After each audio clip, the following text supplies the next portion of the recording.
शाह हुसैन या गालिब बहुत बड़े लोग हैं, छोटे लोग नहीं है। बहुत घट मुकाबला कोई करेगा आइंदा दौर, क्यों कि जो कह चुके ने उन्होंने के उत्ते सब कुछ हो गल क्लिक पता केड़ी होनी जेड़ी अगे नहीं हुई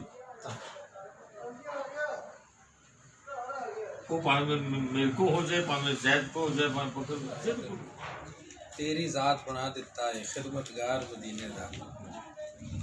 शक्कर नालों मिठी लगी, शक्कर नालों मिठी लगी, मिठी तेरे धरती दी। फूला वांगू चुभया मैनू चौकीदार मदीने दा।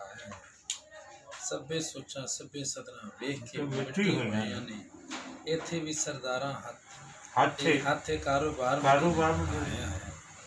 गजल नाच कारोबार अखरा विच समुंदर रखा।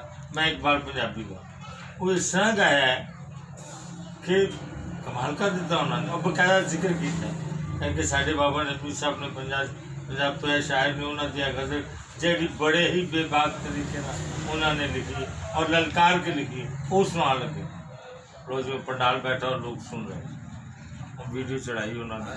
मैंने भी एक बार करा दे तू दीदार मदीने दा।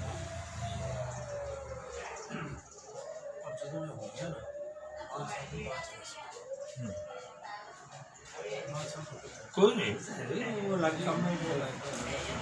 वो दुनिया पत्थर चुक दी को। अच्छा जी। शीशे उत्ते धूड़ा जमिया कंधा चाड़ी जांदे ने, शीशे उत्ते धूड़ा जमिया कंधा चाड़ी जांदे ने, जिल्दा सांभ रहे ने चले वरके पाड़ी जांदे ने, शीशे उत्ते धूड़ा जमिया